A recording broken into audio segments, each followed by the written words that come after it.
जब मैंने अपने हाथ में फाइल लेकर बॉस से कहा, सर मुझे प्रमोशन मिलना था और अंतरा को मिला वो प्रमोशन। मैंने इस ऑफिस के लिए दिन रात काम किया और फल मिला उसे जिसे ऑफिस में आए 2 महीने भी नहीं हुए।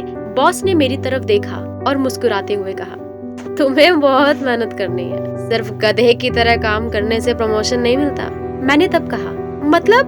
बॉस ने फिर मेरी छाती की ओर देखा और उसके होंठ को काट कर कहा, अंतरा यहाँ कुछ दिनों से है, लेकिन मुझे पता है कि उसके शरीर पर कितने तिल हैं। और तुम इतने सालों से इस दफ्तर में काम कर रही हो, लेकिन मैं अभी तक तुम्हारे शरीर के बारे में कुछ नहीं जानता।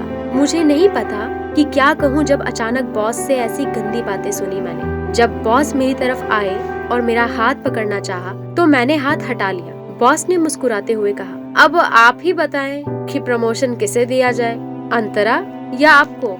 ये सुनकर जब मैंने गुस्से में बॉस की तरफ देखा, तो बॉस ने कहा, अरे मैं देख रहा हूँ कि आपको गुस्सा आ रहा है।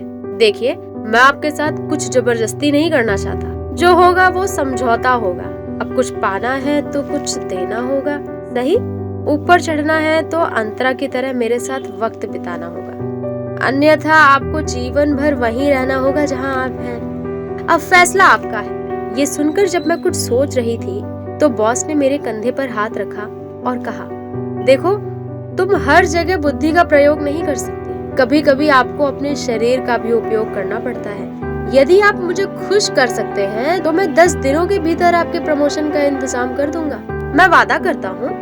मैंने फिर मुस्कुराते हुए बॉस से कहा, सर, आपकी पत्नी का नाम सुमित्रा है ना?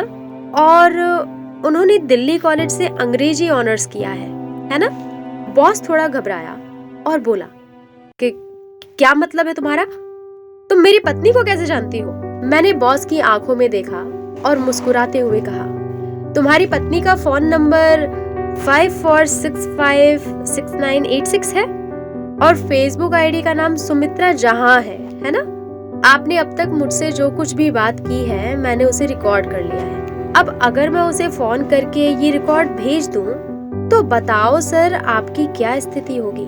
मैंने सुना है कि आपके ससुर एक पुलिस अधिकारी हैं। सोचिए, अपनी बेटी के साथ इस तरह की धोखाधड़ी के बाद वो आपको कैसे जेल की हवा खिलाएंगे? ये सुनकर मेरे बॉस ने अपना पसीना पोंछा और कांपते हुए कहा, तो तुम्हें कुछ नहीं करना है। प्लीज वो फोन का ऑडियो हटा दो। गुस्से में मैंने उसके गाल पर जोरदार थप्पड़ मारा और कहा, तुम्हें क्या लगता है कि मैं तुम्हारी वेश्या हूँ जो शरीर बेचती फिरेगी? 10 दिन बाद अगर प्रमोशन नहीं हुआ तो 11 दिन पता चलेगा कि किसके शरीर पर कितने तिल हैं। तुझसे नाली के कीड़े की वजह से लड़कियां बाहर काम करने से डरती हैं। इतना कहकर मैं बॉस के कमरे से निकल जाती हूँ। हमारे देश में रोजगार के हर क्षेत्र में ऐसे कई लोग हैं जिनके लिए आज लड़कियां काम करने से डरती हैं।